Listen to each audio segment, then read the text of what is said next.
Hey everyone, it's me, Mr. Gaming Guitarist, and I have been in pretty much a coma when it comes to video game news because, for those of you that have been following my other videos, I've mentioned this before that I lost my, well, didn't lose it. I put my laptop in the pawn shop because I'm broke and bills suck, and I finally was able to get my laptop back about a week ago.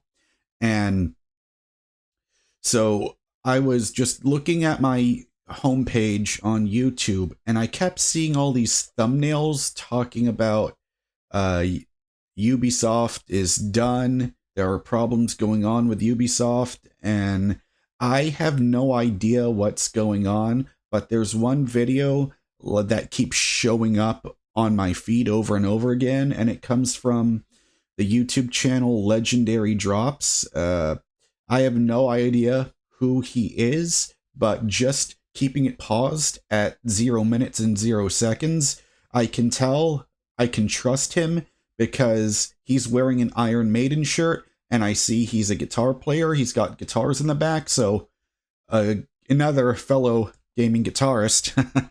So I've been out of the loop, like, because my PS5 is still in the pawn shop. I just haven't been paying attention. I don't know what's going on as far as as far as the current video game landscape as of October 2024.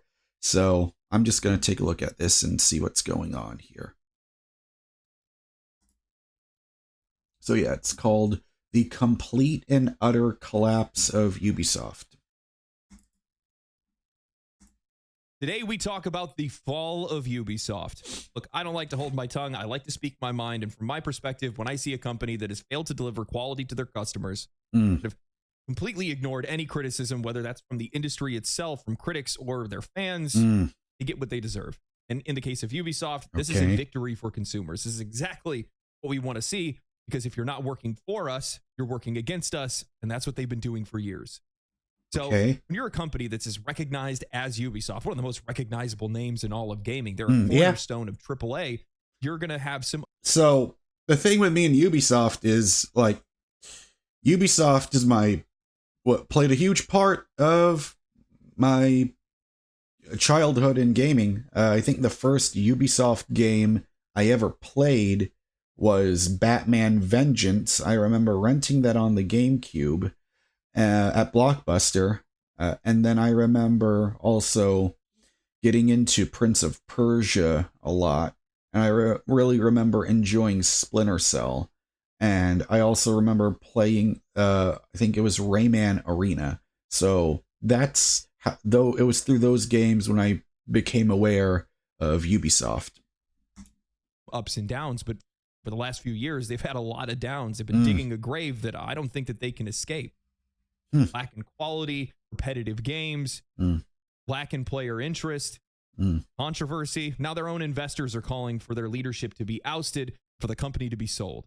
So, okay, so I have heard about that, where I know that Yves Guillemot, he's been the CEO since, I think maybe since the company started, I don't know, but I just remember always seeing him whenever they would do those E3 press conferences back when E3 was still a thing, rest in peace. But I just remember every time Yves Guillemot would show up, he always looked like a Bond villain. And now it's looking like it's coming true now, and feels like he's finally going to go down with the ship just based on these couple sentences here. To that point. That's what I want to answer today.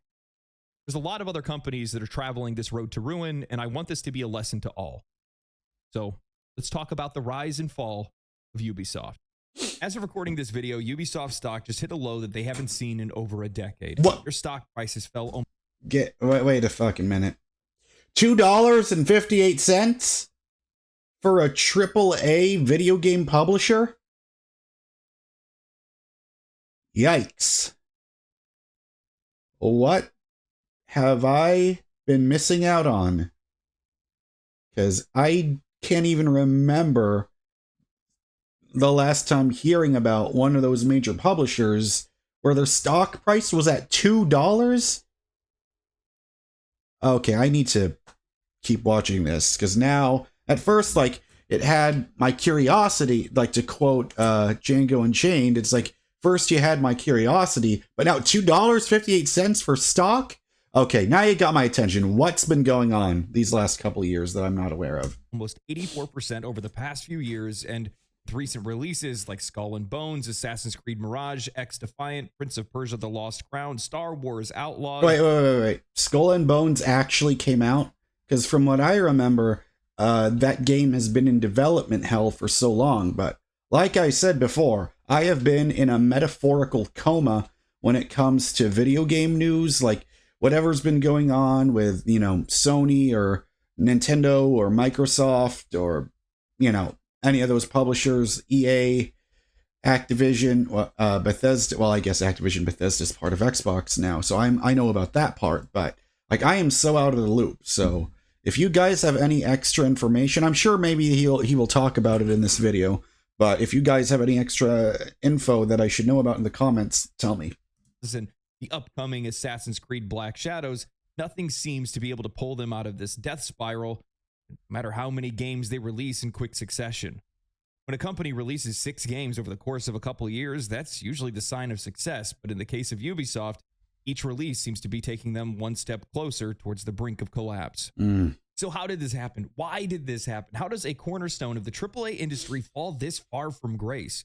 Well, to answer that, we need to go back and look where Ubisoft came from, where it peaked, and where it fell.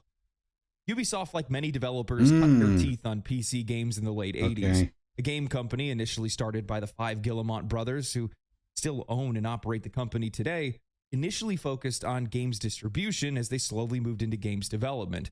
Titles like Zombie, Prince of Persia, and a few others helped them to gain a foothold, but it wasn't until 1995 the company would make a name for itself.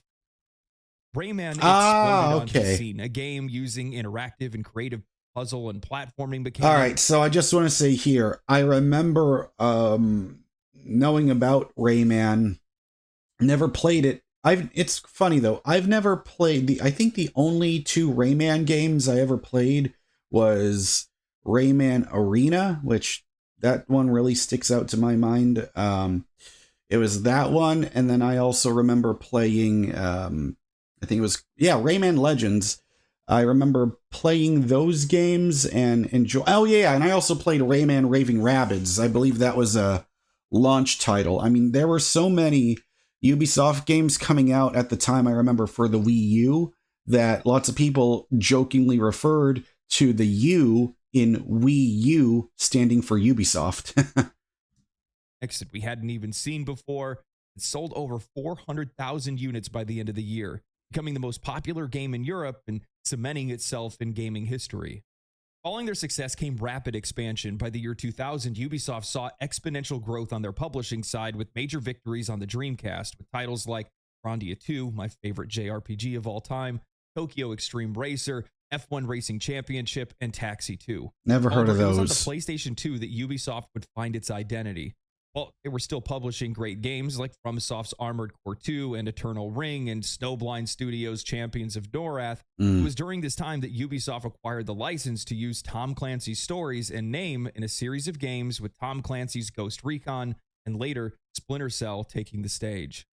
After this, Ubisoft went on a blitz with original titles, quickly rolling out sequel after sequel. Splinter Cell kicked it off in 2003. Splinter Cell was the one that I very much remember, because I remember constantly that's when I first became aware of the whole stealth genre, because I didn't know that Splinter Cell was a stealth game when I got it.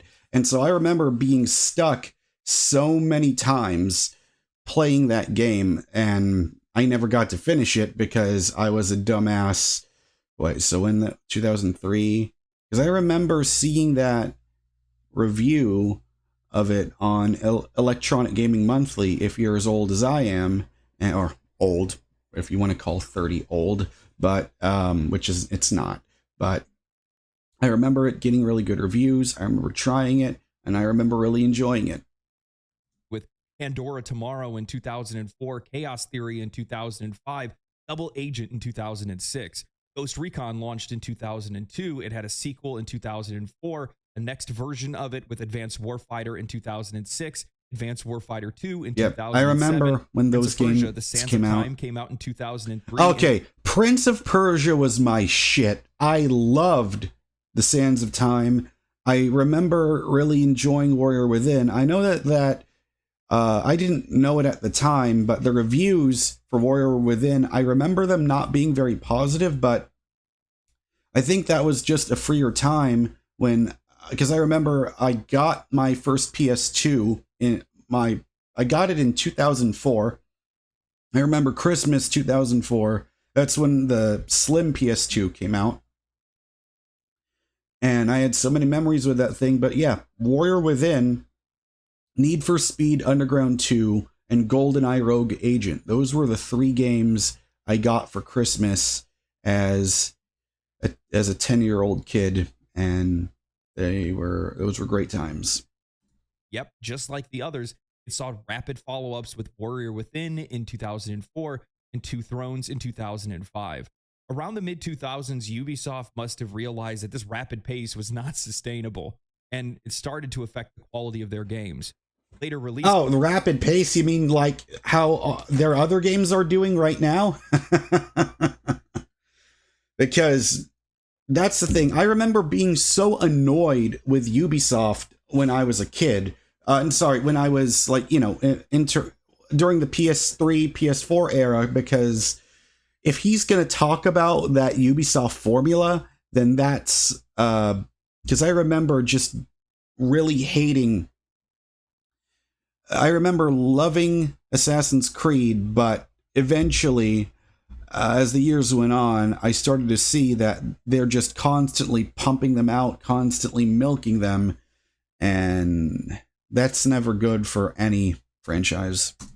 Took longer. The next Prince of Persia game didn't appear until 2008, and it took 4 years to develop the next Far Cry game from the original that came out in 2004. Despite this intense schedule, Ubisoft was holding its own against rivals in Activision with its military shooters and competing against Konami's Metal Gear Solid through Splinter Cell. Regardless of their success in publishing, developing licensed IPs and military shooters, it was the release of Assassin's Creed in 2007 that set Ubisoft into orbit, and it bridged a gap with a title that appealed to audiences worldwide. There was nothing like it in the market at the time. This game was an enigma. I loved it. The best looking game on consoles. Yeah, this was the first game I ever got. I remember getting an Xbox 360 in 2007, so I was 13. And I remember my parents got me the first Assassin's Creed game, and it was an incredible experience. But now, these days, Assassin's Creed doesn't feel very magical at all, because I'm sure he'll get into it, but the last Assassin's Creed game that I remember playing, and then I remember just ripping the disc out and sending that copy back to GameFly.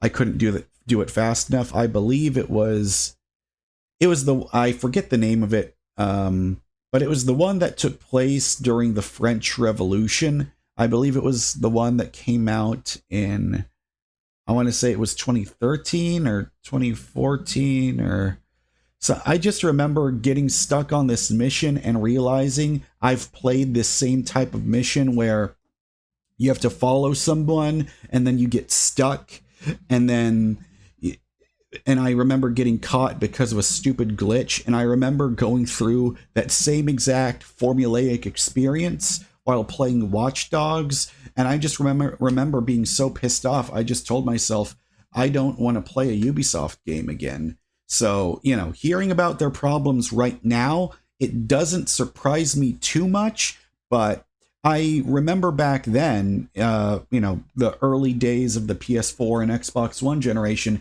just being so tired and so fed up with the Ubisoft formula, and it feels like, because they haven't changed that formula in a while. Well, to be fair, though, this whole RPG era of Assassin's Creed, I never even bothered to touch it, because to me, it just always felt like it didn't feel like Assassin's Creed anymore. Anyways, keep going on. Fluid movement, parkour, and combat felt alien. Its setting of reliving our ancestors' memories while we chase a relic to try to stop the shadow government Templars was fresh and original. Assassin's Creed defined modern gaming at the time, and it made Ubisoft a household name. Ubisoft was everywhere at this time. You'd be hard-pressed not to turn on your console or turn on your PC and see that logo pop up. And it wasn't just the games that they were making, it was the games that they were publishing. They had such a good eye for talent, such a good eye for great games. And as a result, they made a ton of money. I mean, they published Morrowind. I didn't even know that. I was going through some of the history of all the different games that they had published. I didn't know that either. And back going like, man, these guys were making in cash at the time. But it wasn't just those games as well. It was also the successes that they were seeing with the games that they were making. They had such a fresh and high quality outlook on all the games that they were creating. They were really leaning into presentation more than anything else. They wanted to make sure that their games just looked the best, hands down, bar none, no competition. And they pulled it off. Advanced Warfighter 1 and 2 are some of my favorite shooters of all time, even kind of more than some of the Call. All right, excuse me, I gotta sneeze. Thank goodness for the mute button on the Blue Yeti. Duty games at the time. They're likely the games that ended up inspiring Call of Duty Modern Warfare 1 and 2. You look at Splinter Cell and Metal Gear Solid, they leaned really hard into the stealth aspects, the spy aspects of those kind of games, and as a result, they found their own following and gave a really unique experience that you weren't getting from the Metal Gear Solid games. While the narrative wasn't nearly as strong, it was still pretty good, but the gameplay was completely different. Then you bring out Assassin's Creed, and that just took their quality to a completely different level. At this point, with Ubisoft, if you're buying one of their games, 9 times out of 10, you were going to have your socks knocked off. They were incredible experiences. Oh, yeah. And Ubisoft knew that. They capitalized on it, and they profited. Following the release of Assassin's Creed in 2007, Ubisoft entered Going into through a allergies, you have to forgive me. Their place as one of the leaders in the AAA industry. Yep. I remember loving Assassin's Creed 2. It became a flagship franchise that grew in scope and ambition with each installment. Assassin's Creed 2 in 2009 expanded upon the original's foundations with deeper gameplay mechanics, a more engaging narrative, and a charismatic protagonist in Ezio Auditore. Still the best protagonist in all of Assassin's Creed. I agree. Not even close. Was a commercial and critical success, selling over 9 million copies and becoming one of the most celebrated entries in the entire series. The success continued with Assassin's Creed Brotherhood in 2010 and Assassin's Creed Revelations in 2011. In combination with this, Ubisoft was experiencing major successes with their Far Cry series. Far Cry 3 in 2012 was a groundbreaking title that redefined open world. I remember loving Far Cry 3 because it just felt like since Far Cry 3, they kept trying to capitalize on the success, and they just recreate that same exact formula over and over again. Because I remember really loving Far Cry 3. I especially, because I always wish I grew up in the 80s, I remember loving Far Cry 3 Blood Dragon. That was amazing for that little expansion. But at the same time, I remember I don't think I even played Far Cry 4, and I think I played a little bit of Far Cry 5, but I haven't even touched Far Cry 6, because I don't know, because this was when I'm fully aware of the Ubisoft formula, because for me, in my opinion, it just feels like anytime I look at a Ubisoft game, I just start to feel exhausted because I'm just so sick and tired of their formula. It just feels like they're not changing. Like, even when I remember, I think it was, I saw a gameplay demo. I think I saw one for Star Wars Outlaws, and I remember looking at that, and it just looked like the boring single player component of the Division. And to me, I didn't even want to touch the Division because it just felt like they were trying to cash in on the Destiny formula, and that's why I was so I felt so miserable playing that Square Enix Avengers game, because it just feels like everyone just kept trying to cash in on that always online trend, and thankfully it feels like that whole trend space is finally dying. uh, because of that whole Unalive Squad game. Anyways, I'm going off on a tangent. To gaming, it introduced vast, explorable islands filled with diverse environments and a gripping story, and one of the most memorable protagonists in all of gaming history. And I think that character shows just how far Ubisoft today has fallen from where they came from. Okay. No shot Ubisoft ever makes a villain like this again. I'm sorry, what did you say? What did you say? Did you want me to slice you open like I did your friend? Shut the fuck up! Okay? I'm the one with the fucking dick. Look at me. Look me in the fucking eye. Hey! You fuck! Look me in the eye. You're my bitch. I rule this fucking... Far Cry 3 sold over 10 million Voss copies was and incredible. lauded as one of the best games of the generation, setting a new benchmark for open world shooters. The series continued to thrive with Far Cry 4 in 2014 and Far Cry 5 in 2018, each expanding on the franchise's formula with new mechanics and narratives. By 2018, Far Cry 5 became the fastest selling title in Ubisoft's history, moving over 5 million copies within the first week, solidifying the franchise's place in history. I didn't know that. Parallel with the success that they had going on with the Far Cry series, Tom Clancy's Rainbow Six Siege. Okay, so I remember really liking Rainbow Six Vegas, but I never really got into Rainbow Six Siege, because at first, when I found out that Rainbow Six Siege was online only, I completely stopped caring, because, and I know that I'm in the minority when I say that, but for me, I just don't like online multiplayer games. I know I'm very weird, because I'm also someone who hates eating cereal with milk, and I never have. And I shouldn't say I never have. I remember trying it out one time, and I just couldn't stand it. So yeah.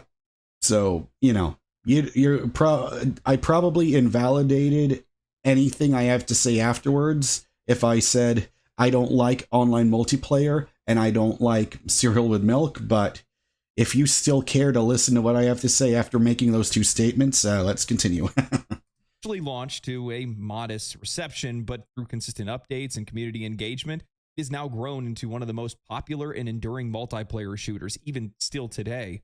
By 2018, Rainbow Six Siege had amassed over 30 million players. Okay. Tom Clancy's The Division in 2016 was another major hit, offering a compelling blend of third-person shooting and RPG mechanics set in a post-apocalyptic New York. It was Ubisoft's fastest-selling new IP at launch, earning $330 million in sales within the first week. Shit, I did not know that. Ubisoft's ability to successfully launch a new IP while still being able to maintain their existing franchises. If we take a snapshot of the success... Okay, I just gotta say that I already mentioned I don't like online multiplayer, so I tried to play The Division, just playing it through single player, and I don't know what it is, but it was around this time when every time I would give a Ubisoft game a chance, I would have fun for maybe the first hour. Like, I had fun with... I remember liking Far Cry 5. I don't know how much I exactly played with it, but I just felt so bored after a while. I think maybe it's because the whole open world genre, I'm starting to feel it's starting to feel old and tired to me. And I really wish we could go back to more linear type games, or even doing just like semi-open types of games, like Batman Arkham Asylum, or even like what Naughty Dog did with Uncharted 4 or The Last of Us Part 2, where they had areas that were semi-open. Like, it wasn't completely open world, but you had areas where you could walk around in. I would much prefer that format being more popular than just, here we go, here's an open world game, and here's the check marks, and we're going to make the same game over and over again, but just throw a different coat of paint on it. From 2000 to 2018, we see a Ubisoft that was consistently delivering on high-quality experiences while innovating within existing franchises, God, my nose is killing me. Doing all kinds of stuff. At the exact same time, we also see a foreboding trend. The minute that they see a game become successful, they hammer that nail again and Yes. again and again. Sometimes Yes, that's exactly what I was talking about. in such quick succession that we're seeing sequels with games within year to year to year to year, back to back to back to back, and then they stop. And that's going to take a toll, not only on the developers, but also on the audiences. Preach. But by 2018, Ubisoft was worth $24 a share. It was the highest price. It's still the highest price that they've ever been worth. And in that's the perfect reflection, whether you care about share prices or not. It's the perfect reflection of what the company was worth at the time. 10 times the value that they were before they released Assassin's Creed. They were swimming in cash. They were so successful. They were massive. But when you reach those peaks, there tends to be a trend that follows. They've been following that trend straight into the ground. As Ubisoft entered into 2018, the cracks in its previously successful formula began to show. While the company had relied on its major franchises to drive growth and maintain its position within the industry, the strategy began to falter. I see. The initial decline of this period can largely be attributed to Ubisoft's over-reliance on its established franchises, a pattern that we've seen with many major publishers. Once groundbreaking mechanics and narratives that define seeing all of this type of gameplay here, like looking at these menus, all it's doing is just giving me flashbacks to Destiny and that horrific Avengers game. It's like, I just want nothing to do with games where it's all about you're just padding gameplay time just to get this new shiny cool weapon. To me, that's just not very fun. I'm probably in the minority by saying that, but maybe I'm just a really extreme old school gamer who can't get with the times. I don't know. But for me, it's like, when I look at stuff like this, where all you're doing is just doing the same types of missions over and over again, just to collect a piece of gear that barely makes any difference, that does not sound like fun to me. Ubisoft's titles were beginning to feel repetitive, leading to players feeling bored and fatigued with Ubisoft's design. So he said exactly what I was thinking. The third Assassin's Creed, I had already tapped out because I felt like I saw the writing on the wall. Every time I watched any of their reveals or trailers, I said, yeah, I've done all this before. Yeah.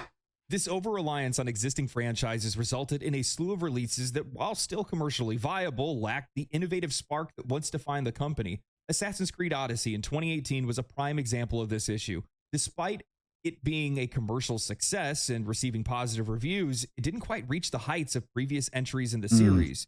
While it expanded upon RPG elements that were introduced in Assassin's Creed Origins, players and critics alike felt that the formula was becoming stale, with the vast majority of the open world and numerous side activities feeling more like a checklist rather than an engagement. Holy shit, that's exactly what I was saying. Okay, so I'm not the only one that feels that way about repeating the same shit over and over again. Okay, I thought I was going crazy for a second. Experience. This propagated a shared perception between players and critics of more of the same. Ubisoft games were becoming predictable, drawn out, and boring. And see, I felt that way since, like, oh god, I forgot the name of it, but okay.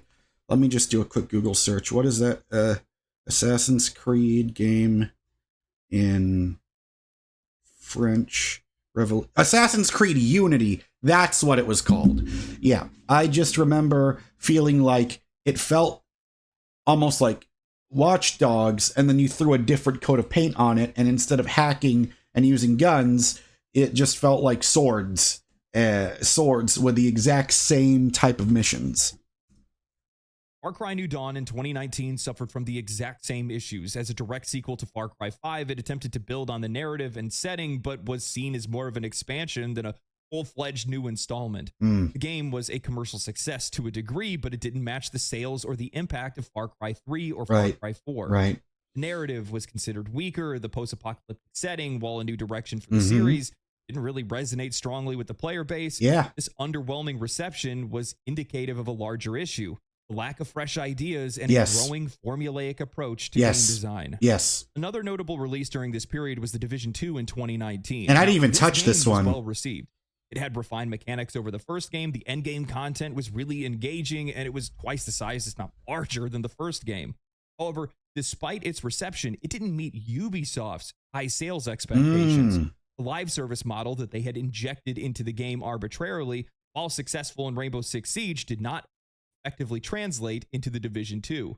This is partly due to market saturation as other players are more invested in other live service games. But from my perspective as a fan from Division 2, the live service model just didn't work here. It felt generic.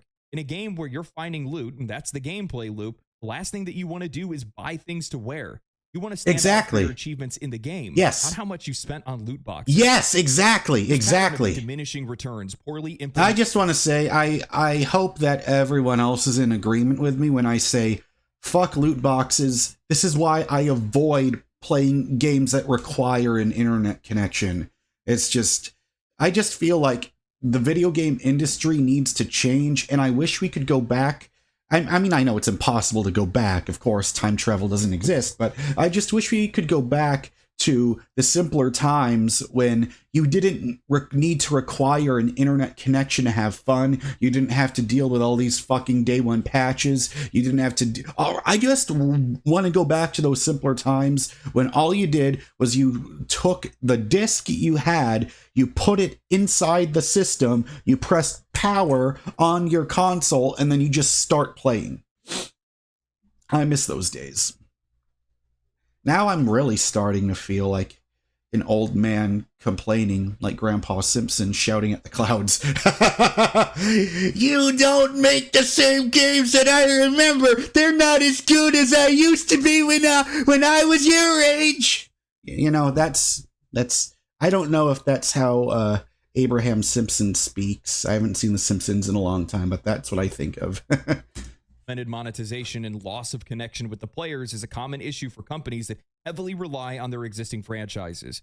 While sequels and spin-offs can capitalize on established fan bases, they also run the risk of alienating players by offering experiences that feel all too familiar. Yes, or injecting things into those experiences that make them, well, something the players don't want to engage with whatsoever. Right. Ubisoft's reliance on its core franchises like Assassin's Creed, Far Cry, and the Tom Clancy games led to a perception that the company was simply reusing the same templates with minor tweaks and adding monetization. Okay, he said it. Okay, all the shit that I was talking about earlier, he's hitting the nail right on the head. This lack of innovation and growing similarities between their titles resulted in players being less excited about their new games, and they began to see Ubisoft games as formulaic in design, with sprawling open worlds filled with repetitive tasks rather than unique and engaging experiences. And I think that's the most troubling thing when it comes to Ubisoft. It's their aversion to criticism. Get that away from me. They're not alone in that, okay? There's plenty of other studios and journalists that are out there that feel the same way. Don't listen to the gamers, those angry gamers. They don't know anything. I get it. Well, 9 times out of 10, players don't know how to voice their criticisms effectively. Oftentimes they're just being mean when they say things. They're still telling you that something's wrong with your games and you need to fix it. Year after year, Ubisoft has completely failed to listen to any criticism, whether that's coming from professional critics or the players. People have been saying for years how formulaic their design is, how scary predictable their games are. I know that if I log into an open world Ubisoft game, it's just going to be a checklist simulator. Everybody still remembers when their developers took to Twitter to criticize Elden Ring of all games for its open world design, its quest design, and its UI. How the fuck do you do that? It's the best game that we've had. One of the best games that we've had in the last decade. Okay, so I've always said that I hate the whole From Software formula because the idea of repeating the same stuff, you know, kind of like Ubisoft. I know it's apples and oranges, but I remember trying out Bloodborne and just being so damn frustrated having to repeat the same tracks over and over again. That just didn't feel like fun to me. So, but I keep hearing so many people continually praise Elden Ring over and over and over again. Maybe that is something that I should just try again with a fresh new perspective. If that's something that you guys want to watch from me, tell me in the comments. Why would you look at a game like that, look at the success that it sees, and say, we need to internalize some of the things that this game did well, why players liked it, and then reflect that in our games going forward? It's how you make better products. You learn from your competition, learn from the games that do well, instead of looking at it, wanting to criticize it, and trying to make excuses why you think that your games are better. And play Assassin's Creed instead. That. Look, Ubisoft had a bit of a resurgence in 2018 to 2019. And it looked like they were getting back on the horse. It looked like they were listening to player feedback. They were implementing in their games. It was making better games as a result. They were making a lot of money, but it only lasted for so long. After a period of declining interest and fatigue, Ubisoft managed to stage a bit of a resurgence in 2019 and 2020 by revisiting some of their core franchises with a renewed focus and experimenting with some fresh ideas. Now, who thought something like that could actually have a positive impact on your sales? One of the most significant releases during this time was Assassin's Creed Valhalla in 2020. Okay. This game was a commercial hit, selling more copies during its launch week than any other previous Assassin's Creed title. It received praise for its engaging narrative, improved combat mechanics, and rich historical setting. Okay. Valhalla revitalized interest in the series. It showed that Ubisoft This looks better than the other Assassin's Creed games. That players' complaints didn't remain the same. Many reviewers and players lamented over the length of the game, and while Valhalla introduced some innovative elements, territory arcs as well as the narrative just dragged on for far too long. The game's average completion time was over 60 hours, and 100% completion was nearing over 200 hours. 200 hours? No matter what you do, elements that were praised at the beginning of the game are going to start to feel repetitive. I might be an old man here talking like this, but I just can't stand video games that feel like they take way too long. That's why I never finished Fallout 4. That's why I don't even want to attempt to try any Elder Scrolls games. Just something about that. It just feels like games that just feel like they're endless and they go on forever and ever. And it just feels like, okay, when are we going to wrap this up already? That's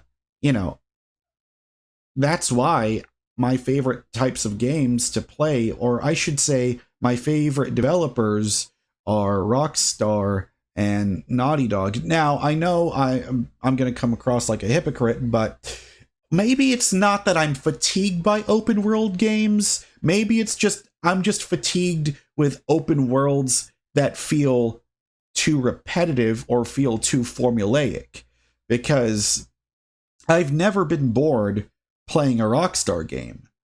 And yet with Ubisoft, I mean, I feel like we're just repeating, I just feel like a broken record here, but yeah, it just feels like they don't do things that are different enough to warrant dropping $70 on something when it's brand new. Whereas, for example, when it comes to like the PlayStation exclusives, because, that's what I prefer. That's why whenever new consoles come out, I always want to get the PlayStation first, because I just love their first party studios.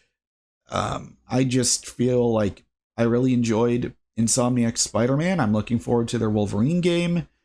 I'm really hoping that the next Naughty Dog game is a brand new IP instead of The Last of Us Part 3. I feel like The Last of Us needs to be put on the shelf for a while. Just let season 2 come out of the HBO series and then just let it rest. Anyways, just thinking out loud here. And it's just, yet again, going to feel like a checklist of tasks. In the same year, they released Watch Dogs Legions, which attempted to innovate with its play as anyone mechanic, allowing the player to recruit and control virtually any character in the entire game world. While the game received mixed reception due to some technical issues and a less than compelling story. Wait, technical issues, a non-compelling story? Why the fuck am I not surprised? We've seen from its predecessors, it sold relatively well. And it showed that the company was willing to take some risks and explore some new concepts with existing franchises. Immortals Fenyx Rising in 2020 was another one of those key releases that showed Ubisoft had a willingness to experiment and even come out with some new IPs. The game offered a vibrant and humorous take on Greek mythology combined with open world exploration and puzzle solving and action combat. There were a lot of folks that liked this game, and in some cases, people liked it even more than Breath of the Wild at the time. Really? Though it didn't reach the commercial heights of Assassin's Creed or Far Cry, it showed that Ubisoft could still deliver a fresh and enjoyable experience outside of their established franchises. However, I think the most important thing to keep in mind during this period of time and this surge of growth at Ubisoft, and the biggest boon to Ubisoft at the time, as well as many other developers as well, is that there was a pandemic and lockdown that was driving an increase in game sales and player engagement. Right. With people spending more time at home, the demand for games surged. Ubisoft benefited from this greatly as their established franchises and live service games offered an extensive amount of content for players to explore. Rainbow Six Siege saw massive growth during this period, the player base growing to over 70 million players at the end of 2021. Continued support through regular updates, new operators, and seasonal events helped keep that community engaged and invested even today. Any game studio that had a game that came out or was ready to release right around the time of lockdowns saw massive growth and massive profit. Yeah, because I will say for me, during the pandemic, the game that I remember loving the most was Doom Eternal. I had such a good time with that one. Figure. But as we've learned, that growth is inorganic and unsustainable, and none of them had been able to maintain it. So with that said, yeah, of course, Ubisoft was going to see a little bit of growth there, and they definitely evolved a little bit past some of their game design issues, but the vast majority of those issues still remained. Those same criticisms were still there, regardless of the years that had gone by. And one of the other problems that Ubisoft has is the minute that they see something work, they will hammer it until the wheels fall off. Yeah, exactly. They will exhaust that's why I don't, best as they possibly That's why I don't want to. That's why, and because I was already like not caring about Ubisoft for a while, but this just confirms my suspicions and my hesitations towards wanting to play any Ubisoft game in the last couple of years. Can, because they just want to try to make as much money as fast as they possibly can, rather than paying attention to what the longevity of that game would look like, how much more money you could make if the game lived longer. But they just love killing games. When you have an entire industry that is criticizing your games, where in a lot of cases you can take some of these reviews for some of their games, layer them on top of each other, and it looks like they're reviewing the exact same game. When you have your players that are complaining about your monetization practices and your prices, you don't then go and just make all those things worse. You don't just keep doing the exact same thing. You don't inject. How do you put XP boost in a single player game? What are you doing? Why? Wait, what is this? They did that? Okay, that's just dumb. It completely defeats the purpose of playing games like this in the first place. We know that all you're doing is just expanding the content as far as you possibly can to make it unrealistic for casual players to play without spending money. It's transparent. That's the worst part about them. They are a transparent greed manifest. You can see everything they do, and they think that they're being sneaky about it. What are you talking about?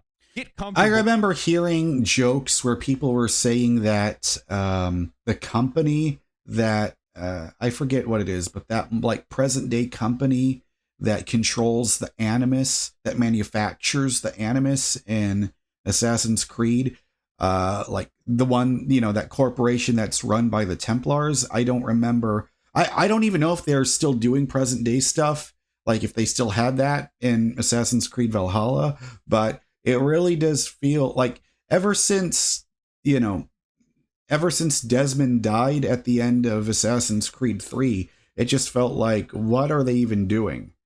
I just, like all my frustrations that I felt all those years ago, it's like they're all starting to flood back to me now. With not buying your games. I know what you mean by that. I know the implications of what you're talking about.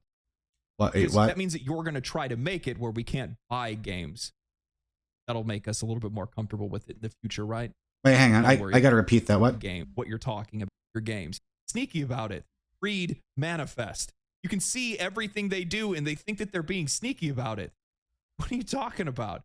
Get comfortable with not buying your games. I know what you mean by that. I know the implications of what you're talking about. Because that means that you're going to try to make it where we can't buy games. That'll make us a little bit more comfortable with it. Wait, make us comfortable with not buying games? I mean, I already thought that whenever you digitally download a video game, like whether it's on Steam or the Uplay store, or is it even called Uplay anymore? I don't remember, but that's how out of the loop I am. Like I said, this is me waking up from my video game coma, because I've been live streaming Batman Arkham Asylum during the last week, and I've been having a fun time with that. But it kind of feels like the whole tiredness, the fatigue I've felt with video games, why all of a sudden it felt normal for me to not play them for a while. It almost felt like I didn't even, I mean, okay, I don't want to say I didn't miss playing video games at all completely over the last 5 months, but I will say it felt like I wasn't really missing out on anything, because as soon as I come back, I talk about, I see this video, and it just feels like the decline in the offline single player AAA video game that I love so much just seems to continue to be irrelevant, and all these other companies just continue to force an agenda of, this is the type of video game we're going to make, and if you don't want to play it, then too bad. I don't know if they've outright specifically said those exact words, if that's what these publishers have been doing, but that's just my prediction. That's just how I feel these publishers talk to us. And yes, I know, I understand. There's going to be these dude bro jocks in the fucking comment section that say, stop wasting your life playing video games, blah, blah, blah, blah, blah, blah, blah. But the thing is, it's like, this is what I want to do with my life. This is why my YouTube channel is called Mr. Gaming Guitarist, because I love video games and I love guitars. Now I can't speak as eloquently as this guy here. That's the goal. Try to be able to communicate my thoughts more eloquently, but that's a completely different video for another time.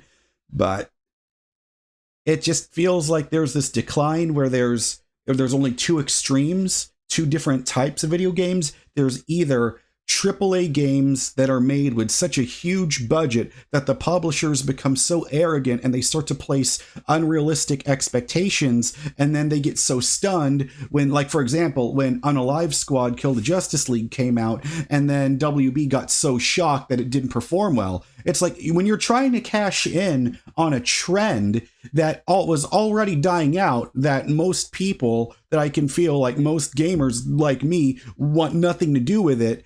And it just feels like the creativity you could have had with an Unalive Squad game.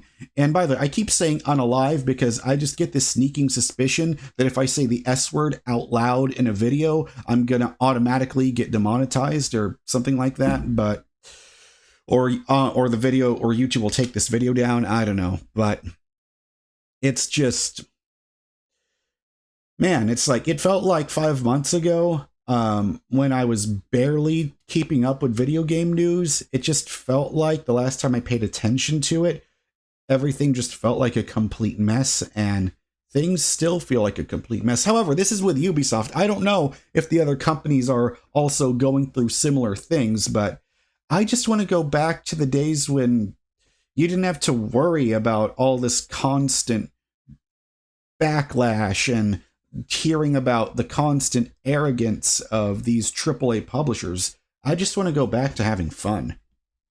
The future, right? Well, don't worry about it. We're all pretty comfortable with not buying your games. Which brings us to the rapid decline of Ubisoft over the past few years, with release after release failing to deliver on expectations while doing nothing to compete with recent shifts in the market. To me, Tom Clancy's Ghost Recon Breakpoint in 2019 encapsulates everything that's wrong with modern Ubisoft. It was buggy, the writing was awful, it was repetitive and generic, over-bloated and over-monetized. They monetized XP gains. Put vehicles and skins that had no business being in the game into the game, and destroyed any sense of immersion in a largely single-player experience. Oh, that is so stupid. Like every other open-world game from Ubisoft, even still today, they haphazardly put in RPG mechanics like varied loot, skill trees, and more. Mechanics that are only there to extend the player's time in the game. Putting these elements in there as a means to gatekeep players from progressing the story or taking on certain enemies. I think SkillUp said it best when he was reviewing Breakpoint, saying, why the fuck is this in the game? Why is it so poorly implemented? And why is it in every game in their portfolio? This sort of design philosophy has proliferated through just about every single game that they make. And what makes matters worse for Ubisoft, and I think this is the one thing that the vast majority of people are overlooking here, it's what's killing So I was thinking about, like, I just saw that menu with Ghost Recon and Far Cry 6, because I was wondering if the newer Ghost Recon or Far Cry 6 was worth playing after just looking at that menu I saw with whole crafting materials, or use points, or being able to buy the in-game currency, it's like, okay, I'm not gonna you know what, I just want to leave Ubisoft alone and not even touch them with a 10-foot pole. Like, good gravy, this feels. I know I've been going through my whole spiritual phase, just meditating, learning to be a better human being, trying to not let things on the outside affect my emotions internally. But this corporate greed does not make me feel good. Just looking at the blatant, like, look at all this stuff, like things to purchase here on this menu, different types of cars, like, oh God. AAA gaming needs to change. For sales, it's the increase in competition from other publishers with new successful IPs. Games like Elden Ring and Genshin Impact have captured player interest. Elden Ring's open world design and exploration set a new benchmark for the genre, while Genshin Impact offers a free-to-play model in an open world game with high production values, and it's shaking up players' expectations.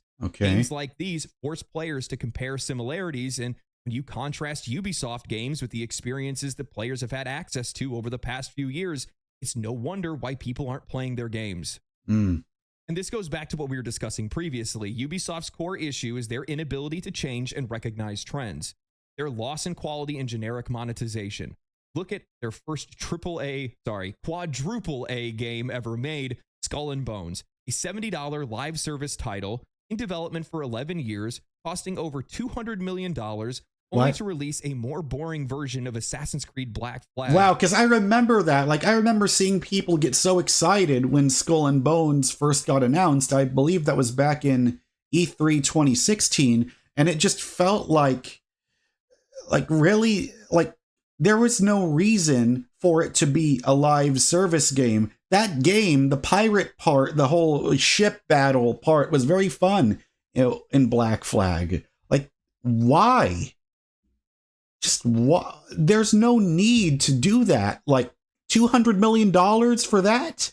Come on. With less than 700 concurrent players on Steam. They set out to make a more consumable version of Assassin's Creed with Mirage, charging $50 for a less than 15-hour game that did nothing to evolve the franchise. They finally returned to Prince of Persia with The Lost Crown. They made an awesome game. It was really innovative. I actually enjoyed it, but they charged $40 for a Metroidvania game in a market where those games cost a fourth of the price. All right. Star Wars Outlaws, a game for all intents and purposes, should have been an easy home run, but ultimately showcases how dire the situation is at Ubisoft. Okay, because I remember looking at the gameplay footage for Star Wars Outlaws and thinking, it looks okay. Why am I not feeling very excited about it, though? Because it's Star Wars, you know. I love okay, I shouldn't say I love Star Wars as much anymore, but back when I had hope for the franchise after seeing The Force Awakens, I remember thinking, wow, this is going to be a great new era for Star Wars. But like a lot of those shows, like, I have not watched. I've never seen The Acolyte, but based off of what other people tell me, it seems like The Acolyte is not worth anybody's time. However, I did not see Ahsoka, but I've never watched the Clone Wars animated show, so I felt like if I would watch Ahsoka, I would be completely lost. And I liked seasons 1 and 2 of The Mandalorian, but never finished season 3, because I believe I only made it to like episode 3 of season 3, and then just felt bored with it. But yeah, like looking at this, just pausing it here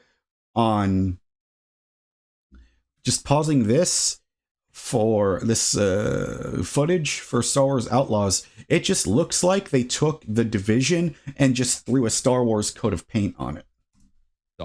Not only does the game suffer from quality issues, unattractive character designs, bugs, repetitiveness, and inconsistencies, but in an attempt to remove some of their open world bloat, you come to realize just how those elements, once they're removed, game is really just held together by duct tape. Eurogamer in their review said something really interesting, saying that the problem with Star Wars Outlaws, however, isn't that it adheres too closely to the development approach akin to hoarding, but that it does the opposite, stripping away years of accumulated video game clutter. Admirably, Outlaws does this quite aggressively, Hessel Sabak aside. But in doing so, it reveals an integral issue. Ubisoft open world games are not only fun because of their formula, they are their formula. To strip away isn't to peel off some old wallpaper to reveal the original brickwork, it's lifting up the carpet to find a whacking great hole in the ground. Meaning that their games are hollow, and I think that's a fitting description. From my perspective as a player, hollow. Ubisoft... That's how I feel about a lot of games these days. It's just... when I, like, especially when I look at, like, the PlayStation State of Play, like, those games just feel so hollow to me. Maybe it's just because I'm getting older. I need to stop talking like that. I think it's just, I don't know, maybe it's just I'm in a different place in my life and I value guitar playing more than video games, or I value talking about, you know, making videos talking about mental health more. I don't know, but it's just because I know that there's so many people that can make successful gaming channels, but it just feels like I'm just gravitating towards going backwards in time. And because in the future, the only games I'm seeing that I'm really looking forward to, well, obviously GTA 6, but there's also oh God, I'm so sorry. I'm losing my train of thought again. It's a psychological problem with me. For me, it's shit. Yeah, I had to pause the recording because I tried to remember what I was talking about, and the thought completely escaped my brain. Man, I need to remember to meditate today. Anyway, moving on. Has become synonymous with generic games that are overpriced, overmonetized, and overly repetitive. Yes. Outside of the Division 1 and 2, I've had no interest whatsoever in playing any of their games because I've already played them years ago, and playing the next game isn't going to be any different. Right. It's the same games pushed out the door for profit that lack any creativity or originality. Yeah. Now we look at their next release, Assassin's Creed Shadows. Okay. A game criticized well before... Oh, wait a minute. Hold up. They're actually making a feudal Japan Assassin's Creed game? When the fuck did this happen? Well, the thing is, I don't know how good this could be because Sucker Punch beat them to it with Ghost of Tsushima. Now here's the thing. I remember loving Ghost of Tsushima.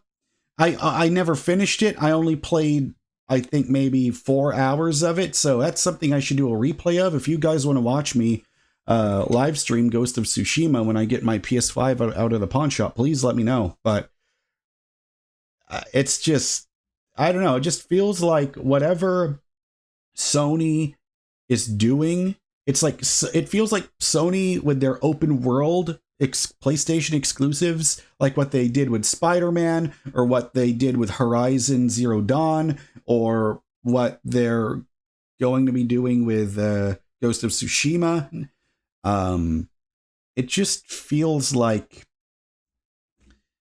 they figured out the Ubisoft formula as far as how to do a third-person narrative-based open-world game, and just learned how to make that formula fun again. I don't know if I'm crazy for saying that.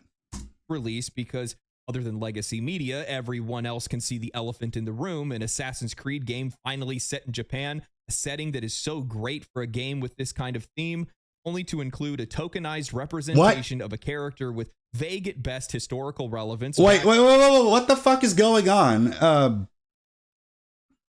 A tokenization of a fictional character. Oh no, please God, don't tell me I have to start talking about the W word. God, I don't want this channel to turn into a discussion about that because I've been trying to avoid that for years, but it seems blatantly obvious. This had to have pissed off gamers in Japan, right? Like the fact that they're completely like disrespecting their culture. Like, what? Because I thought, oh, this could be interesting, Assassin's Creed in feudal Japan, but then I hear about this. What the hell, man? A tokenized representation of a character with vague at best historical relevance, backed by a hip-hop soundtrack in combat. Whoa. A hip-hop soundtrack In feudal Japan? What the fuck have I been like I said, guys, I've been in a video game coma. What? How does a game in feudal Japan have a hip-hop soundtrack? What, were they just inspired by Baz Luhrmann's The Great Gatsby and they tried to add dubstep in 1920? Like, what? Why is it that representation to these people means hip-hop soundtracks or a character wearing Jordans whose power is that they run fast? What? I'll be honest, I think that a lot of the dialogue surrounding Assassin's Creed Shadows... Oh, that is so disrespectful to that Japanese culture. What the hell? Okay, well, shit. I was kind of curious when they said... When he brought up that there's an Assassin's Creed in feudal Japan, but now I'm not gonna... Oh, it's like, I already did not want to touch Ubisoft with a 10-foot pole. Why don't we change that 10-foot pole to a 1,000-foot pole or a 1,000,000-foot pole? Good gravy. It's like, that's just an all-time... That's like, just when I thought that my respect for them couldn't get even lower. Good gravy. Are issues that players would largely ignore if they knew that Assassin's Creed, this game, is going to be incredible. But over the years, players have come to expect less and less from Ubisoft games. Why are investors so concerned? Why are they jumping ship before one of the largest releases of Ubisoft in recent memory? Well, why don't you tell me why anyone would want to play Assassin's Creed Shadows when they have far better Eastern-themed alternatives that without a doubt have better combat, better environments, higher quality, and better storytelling, without the need to be able to make a statement or press their morals against an audience? Why would I play Assassin's Creed Shadows when I could play Black Myth Wukong, Ghost of Tsushima? Okay, I've heard about Black Myth Wukong. Wait, oh god, words are hard. Okay, I don't want to get that wrong. What is it called? Black Myth Wukong. Okay. I've heard about that game, but I heard it's in that whole From Software formula. So I don't know if I'm going to like it, but, you know, at this point, you know, I'm willing to give that a try. Of Ronin. Why would I play something that I have already played when I could play something entirely fresh? Ubisoft's issues are the same issues that plague the vast majority of the largest publishers and developers in the industry. So it's not just Ubisoft. Over the years, while they've continued to grow and chase profits, they've lost a unified vision of what their game should represent. In the pursuit for profits and expanding their market share and maximizing revenue through aggressive monetization strategies, they've strayed from the creative foundations that once made them an industry leader. Yeah. This fragmented approach has led to a loss of identity, resulting in games that feel more like products that are churned out to meet quarterly targets rather than passionate, well-crafted experiences. Yes. Look at the speed of Ubisoft's game release. Man, I'm wondering what Ubi's like actual developers, like fuck the executives, like the actual developers, the programmers, the animators, the game testers. I'm wondering, how do they feel? Like, is there another video? Like, have Ubisoft employees like reacted to this?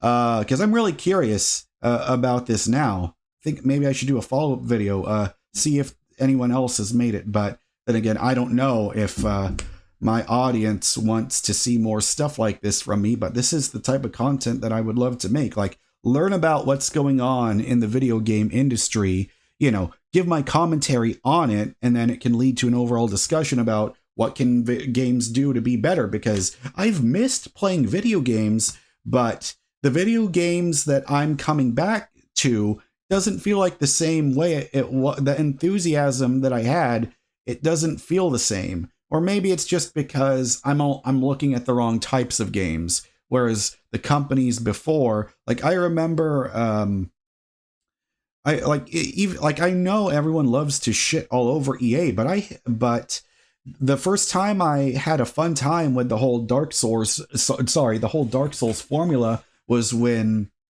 Jedi Fallen Order came out. I remember that was the first time I was shocked. It's like, I used to jokingly say that Jedi Fallen Order is the only Dark Souls game I like because I love Star Wars that much. Maybe I could because I haven't played Jedi Survivor, but hey, that was EA actually for once listening. It's like, hey, offline single player. If you do something like that and you make it well, people will enjoy it and people will give you props for it. Like, who would have thunk it?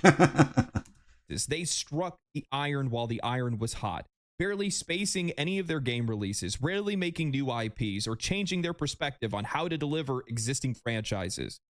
This lack of cohesive vision and the inability to change has not only diluted the quality and the uniqueness of their franchises, but also eroded the trust and enthusiasm of the player bases. They're exhausted. Without a clear sense of purpose and a commitment to innovation and quality, Ubisoft, like many others in the industry, has found itself trapped in a cycle of diminishing returns and waning relevance. And I'll be honest, it's not going to stop. Damn, really? From my perspective, really? this is likely the end of Ubisoft. The ship is too big to be able to turn on a dime. Hey, let me just say this, okay? If Ubisoft went out of business, good fucking riddance. Why don't those developers get hired at other, for the, you know, like I said before, the animators, the programmers, all, like the people actually sitting down in the bunkers? Because I have a feeling when Ubisoft, if they are just the type of company that churns this hollow bullshit out over and over and over again, that must not be good for development time. Like, I'm wondering if the actual people sitting down making these games, actually working in the offices, like, do they get good vacation time, or do they get treated like shit because these arrogant these arrogant people at the top of the company just say, no, go ahead and just, we're not going to give you vacation time. We're going to make you work ridiculous hours, and we're going to treat you like shit. And because are they the type of company that would say, if you do something to piss us off, we're going to make sure you never work in the video game industry again? Is that how they treat their employers? Because it wouldn't surprise me if that's true. That's just an overall energy I'm feeling. The kind of overhaul that they need is likely a decade away. We can't save Ubisoft, and honestly, we don't want to. Let this be a stark warning. I mean, Ubisoft doesn't deserve to be fucking saved. I mean, they're doing this to themselves. To the rest of the industry, a cautionary tale. When you churn out games that nobody wants to buy, when you nickel and dime your players at every turn, when you strip your games of their soul, you don't just lose a sale. You lose your place in the industry. Play stupid games, win stupid prizes, and Ubisoft has played them all. I tried to do my best to be able to showcase the highs and lows of the company and all the games that they made, but I found the more that I researched, the more that I wrote, I just kept talking about the same games over and over again for damn near 20 years. Yeah. Assassin's Creed, Rainbow Six, Far Cry. Assassin's Creed, Rainbow Six, Far Cry. Assassin's Creed, Rainbow Six, Far Cry.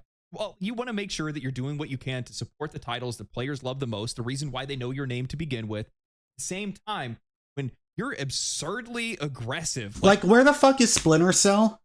Like, seriously, I want a developer or a publisher that will treat the Tom Clancy name with respect. That's what I want.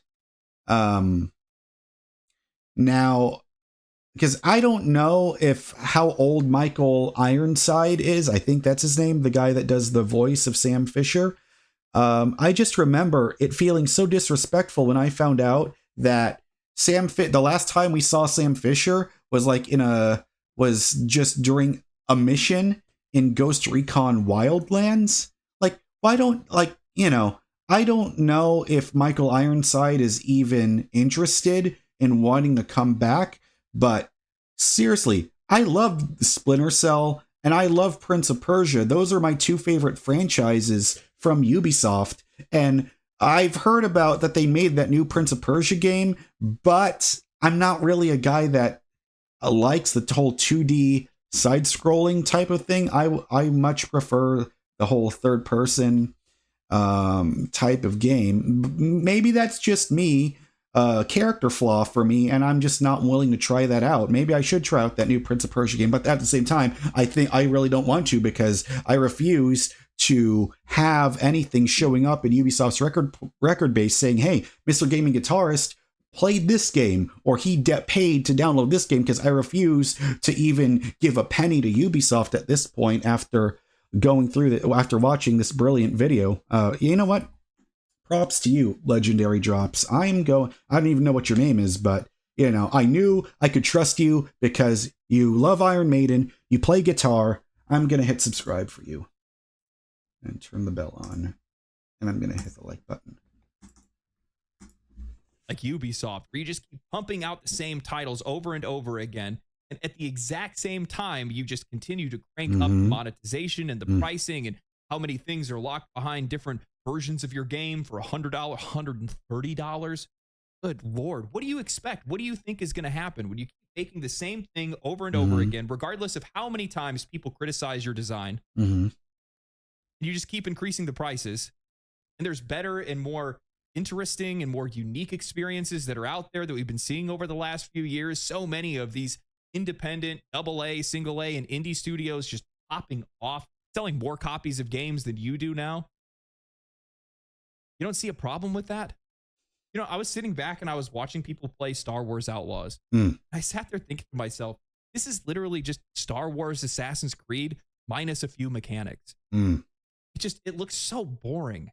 Some of the aspects were cool. I think part of the narrative was somewhat interesting. I like the view of the environments, but outside of that, the actual mechanical gameplay just looks so boring.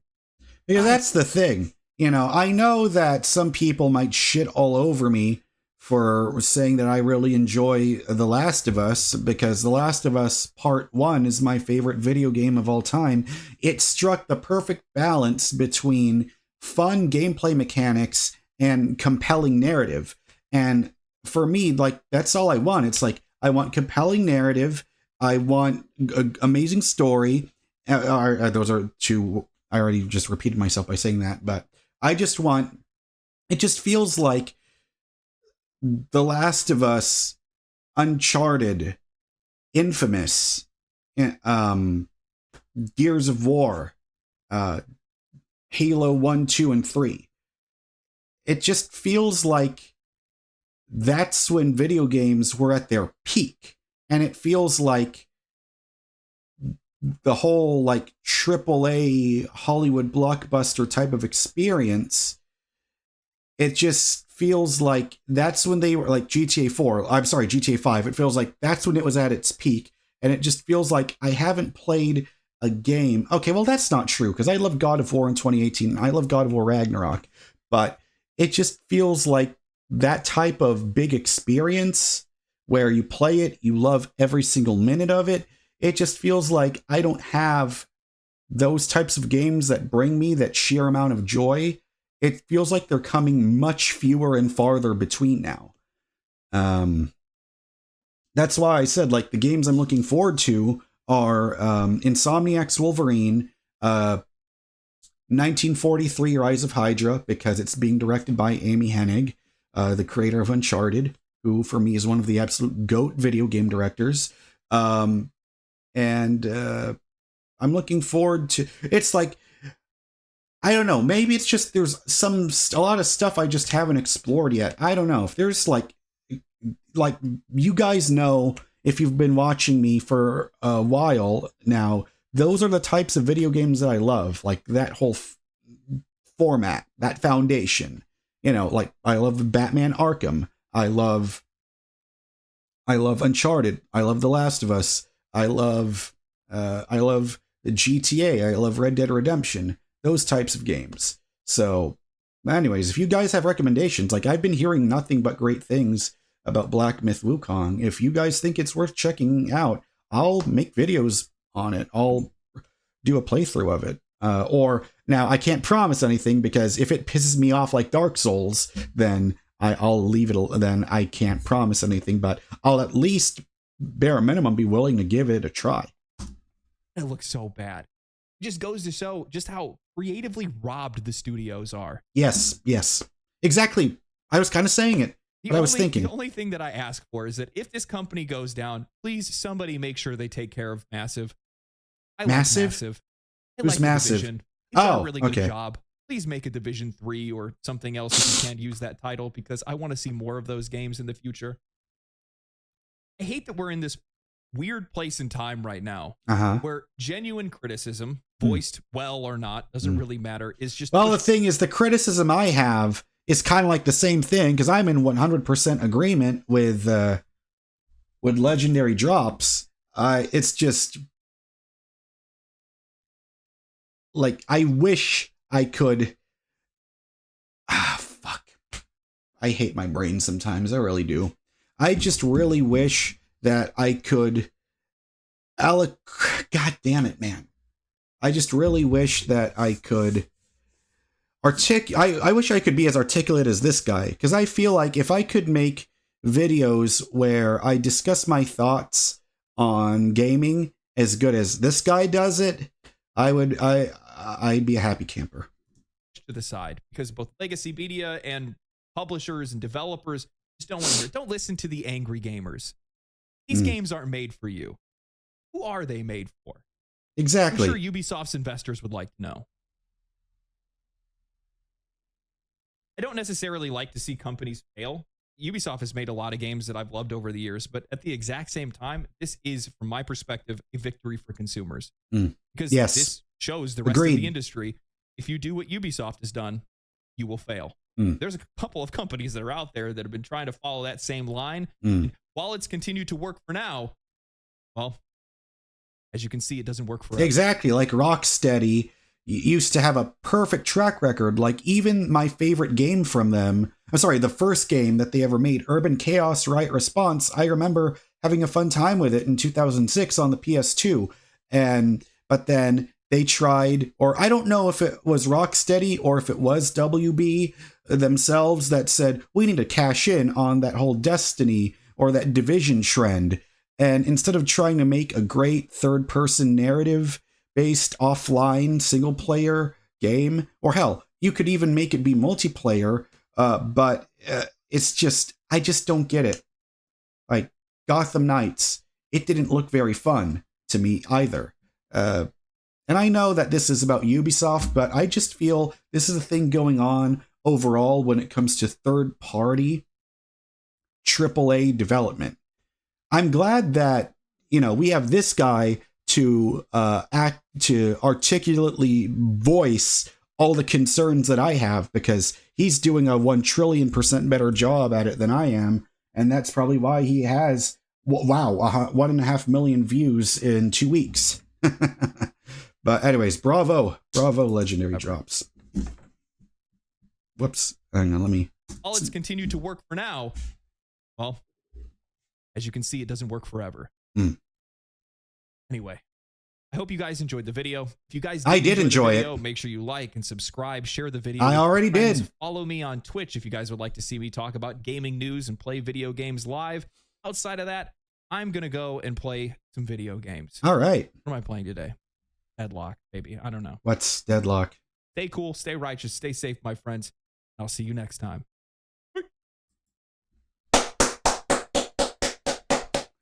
Okay, this is one of the first videos I've seen that really, like, it's so well done. The thoughts are so well articulated. It's like, man, man, like, I really need to get back into gaming content. I really do, because I still want to have fun with it. And I know that the AAA development is going through a bunch of shit, but it can bounce back. Just don't be stupid like Ubisoft. Don't overblow your budget and have unrealistic sales expectations. Like, whatever happened to the whole AA game? That's what I'm missing out on.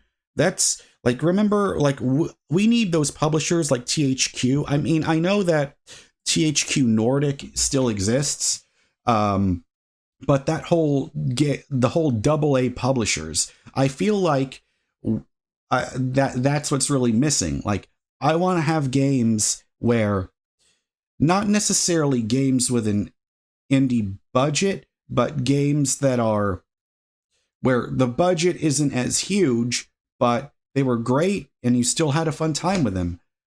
I don't feel like that's something that's too hard to ask. I don't know. But anyways, I hope you like this video of me reflecting my thoughts while watching this great video from Legendary Drops. This is my first time ever watching a video from him, and I'm really curious. Like, are there any videos that talk about the employee experience at Ubisoft, let me know. And if you want me to react to it, I'll do it. So anyways, but yeah, I still plan to do music reactions and movie reactions because I feel like that's what originally gave me traction on this channel. But anyways, I feel like this video has been going on for way too long. But, you know, making this type of video felt like unknown territory, doing like I don't know what you would call this, some type of like independent editorial piece on a video game publisher, but I would like to do more of these types of videos. So anyways, I'll see you next time. Thanks for watching.